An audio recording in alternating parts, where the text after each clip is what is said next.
slavery was our worst idea. I'm not sure I'd put Prohibition second, but it's really up there.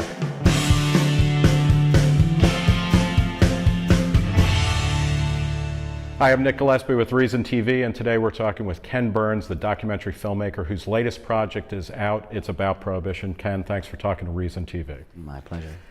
Why is Prohibition in vogue these days? It seems between your documentary, Dan Okrent's book from 2010, there seems to be a real interest in this period and re-examining it.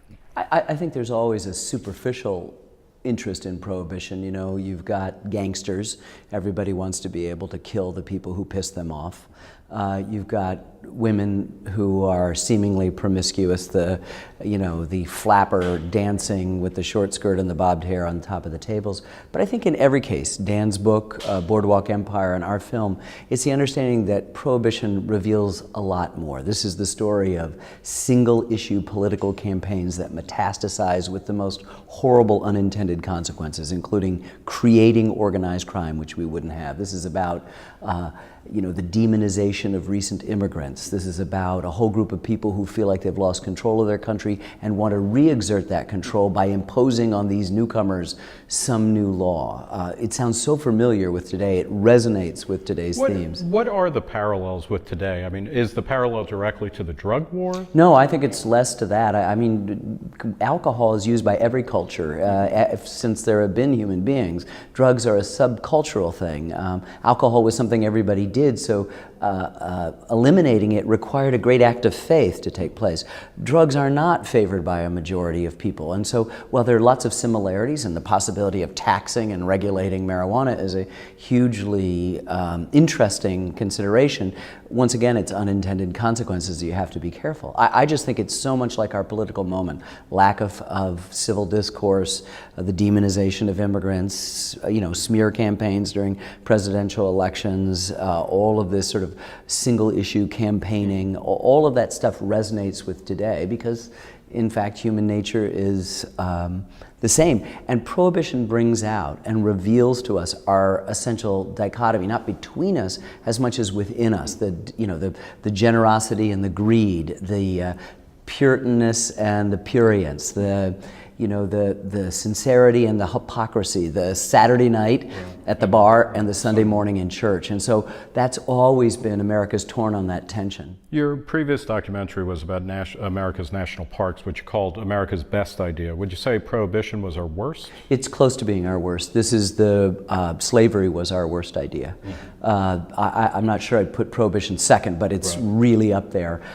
We, for the first time in our history, had an amendment which were usually about expanding human rights that actually restricted human rights. It was put in there ironically as an amendment because they thought it would be enshrined in the Constitution and therefore never be repealed. But of course it's the only amendment that's been repealed, which shows that at least we have some intelligence and woke up to the hypocrisy. And one of the themes of the documentary is that actually is also one of political overreach, that by actually trying to make it an amendment, it forced the issue in a way perhaps that it wouldn't have been? I'm not sure it's overreach as much as it's sort of moral certainty, that the Dries were so certain that they were right, so self-righteous in their convictions, that when they were able to achieve through a completely fascinating political transformation of the country over the previous 100 years, they then refused to compromise an inch. And as it was clear that the law was ineffectively written, that it was clearly ineffectively applied and uneven and hypocritical, they didn't make adjustments. And because they didn't make adjustments, which might have at least prolonged Prohibition for them, it then became just as easy to have it undone as it had seemed to have been created. A lot of people talk about Prohibition as, and this is certainly part of your argument in the documentary, as the kind of the rural America, small town America, conservative Protestant America, the established America going against new arrivals in cities. Your documentary also complicates that take by talking about the role that progressives played in pushing and maintaining and forcing Prohibition. Talk a little bit about that. Well, first of all, you have to start and say alcohol, drunkenness in the 19th century was and is a terrific social problem. It is the obligation of a caring society to try to figure out what to do. So there were lots of different groups that wanted to do something about it, progressives as well as conservatives, the single-issue anti-saloon league, plus all the other groups that wanted to do it, the international workers of the world, the Wobblies, the radical group, and the industrialists, the Ku Klux Klan and the NAACP. All of these people wanted it for various reasons, and I think nobody just ever thought it through, what it would actually meant. They always thought it was prohibition for somebody else. Right. And when they woke up and found that the law used to administer the amendment, the Volstead Act, was draconian in the extreme, and that it had essentially invited organized crime, then I think we were on the road to disaster, and it took us nearly 14 years to undo that disaster. One of the main voices in the documentary is Pete Hamill, the New York columnist and writer. He talks at the very end of the documentary actually, about how one of the lessons of Prohibition is the folly of trying to control people's behavior legislatively, prescriptively. Never underestimate the need for young dopes to defy the conventional laws. You want them to brush their teeth, make it illegal. Make toothpaste illegal, and they'll be standing on the roof brushing away. It's natural to human beings. I think it's a healthy thing. What are the ways, or what are the behaviors now, if you pull that impulse forward, that social conservatives on the one hand are trying to control, and progressives, and is there a straight line to draw through? Oh, there's definitely a straight line through all of these panaceas, these magic bullets, these things that we can do that will make us a more perfect society. And I think actually one of the benefits of Prohibition, despite this horrible inheritance of organized crime and all the other bad things it did, is that it gives us pause. When somebody comes and said, you know what we need is we need this amendment, or we need that amendment, we just kind of go, wait a second, because the memory of Prohibition and those unintended consequences are fresh. And so there are many, many things that you see within politics. Don't we also live, I mean, we're speaking in New York City that in 2003 banned smoking in bars, and now more recently, earlier this year, banned it in outdoor spaces. We live in a world where children, what is allowed for children is being more and more prescribed. Are we just kind of taking on different targets that to our mind and our time seem fine without understanding? Certainly 800,000 people are arrested for marijuana possession a year. I mean, have we substantially changed?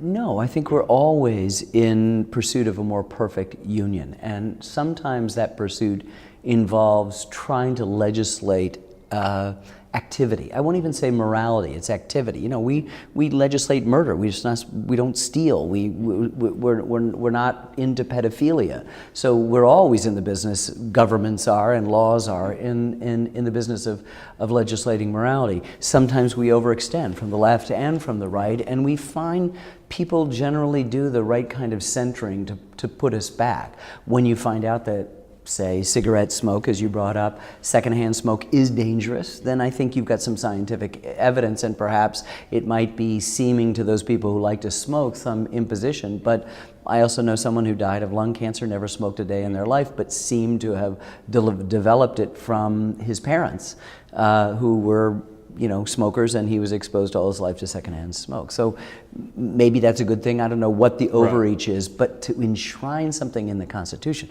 to make an amendment, that's a different thing. How did, you've touched a little bit on this, but how did Prohibition fail? And more importantly, I guess, what were the political activities that helped pull it out of the Constitution and end it? Well, first of all, it failed in its application. It was so unevenly and so unfairly applied. It was mostly working people who were the victims of it. The rich seemed to go away. The President of the United States, Warren G. Harding, for Prohibition, nevertheless had a whiskey cabinet that met every week, fueled by a bootlegger who brought in a whiskey to the White House. It's bound to fail when you have that kind of top-to-bottom systemic hypocrisy. The cop on the street is bribed, the Prohibition agent is bribed, the sergeant at the desk is bribed, his captain is bribed, the judges are bribed, the senators are bribed, the assistant attorney generals are bribed. This is a corruption. Now wait, are you talking about now or Prohibition? I'm talking about Prohibition. So I think what happens is that you see in 1928, 8 years into this, that the presidential candidate, the first person who dared speak up, Al Smith, a Catholic, which was already 2 or 3 or 5 or 10 strikes against him, but also a wet gets destroyed for both his Catholicism and his wet posture. But it opens the door, and people start talking about it, and people begin to realize how hypocritical this whole thing had been, and the movement happens. The real turning point is the Depression. You say, okay, we got rid of the 5th largest industry for what reason? We don't have these jobs that we could use for what reason? And we don't benefit from this tax revenue for what reason? And I think just the sense that life was so hard in the Depression, we can't even appreciate it now, even in tough economic times, how bad it was in the Depression. It just seemed, when Roosevelt came in within a week, beer was legal, and the repeal of the amendment, which went into effect, that is to say alcohol was available, on December 5th, 1933, was almost anticlimactic, which is like, we got to get going with something else, more important than kind of micromanaging people's lives. That if 10% of the population, whatever it is, that has a problem with alcohol, let's try to deal with that, but let's not superimpose the solution on 100% of the people. Do you think it's an echo of that, but in today's marijuana legalization movement? So, I mean, it seems to be tracking a lot of what was going on in Prohibition, in the sense that there are now exceptions for medical marijuana, as there were for medical applications. You see the need for new revenue. You see a normalizing or a mainstream of marijuana. NBA players love it. Rap stars love it. Everybody smokes it or has smoked it.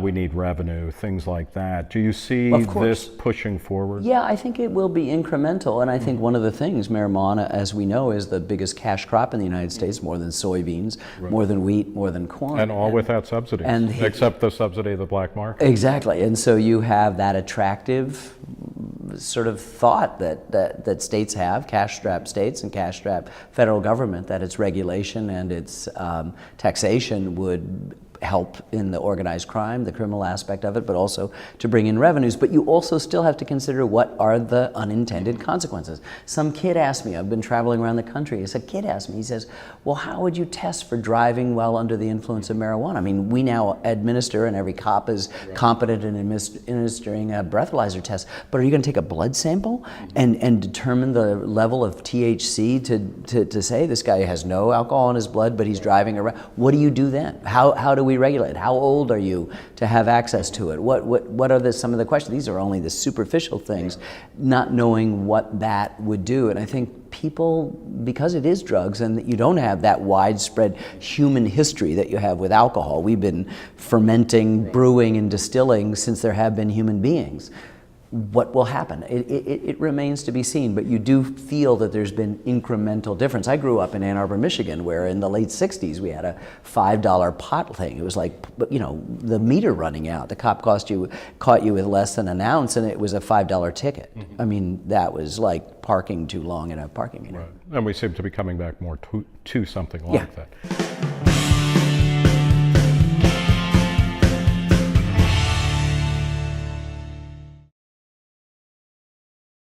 Our film, it's the understanding that Prohibition reveals a lot more. This is the story of single-issue political campaigns that metastasize with the most horrible unintended consequences, including creating organized crime, which we wouldn't have. This is about the demonization of recent immigrants. This is about a whole group of people who feel like they've lost control of their country and want to re-exert that control by imposing on these newcomers some new law. It sounds so... Slavery was our worst idea.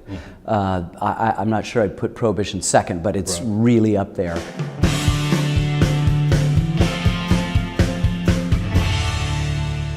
Hi, I'm Nick Gillespie with Reason TV, and today we're talking with Ken Burns, the documentary filmmaker whose latest project is out. It's about Prohibition. Ken, thanks for talking to Reason TV. My pleasure. Why is Prohibition in vogue these days? It seems between your documentary, Dan Okrent's book. Of taxing and regulating marijuana is a hugely interesting consideration. Once again, it's unintended consequences. You have to be careful. I just think it's so much like our political moment. Lack of civil discourse, the demonization of immigrants, smear campaigns during presidential elections, all of this sort of single issue campaigning, all of that stuff resonates with today because in fact, human nature is familiar with today. It resonates with today's themes. What are the parallels with today? I mean, is the parallel directly to the drug war? No, I think it's less to that. I mean, alcohol is used by every culture since there have been human beings. Drugs are a subcultural thing. Alcohol was something everybody did, so eliminating it required a great act of faith to take place. Drugs are not favored by a majority of people, and so while there are lots of similarities and the possibility from 2010, there seems to be a real interest in this period and re-examining it. I think there's always a superficial interest in Prohibition. You know, you've got gangsters. Everybody wants to be able to kill the people who piss them off. You've got women who are seemingly promiscuous, the flapper dancing with the short skirt and the bobbed hair on top of the tables. But I think in every case, Dan's book, Boardwalk Empire, and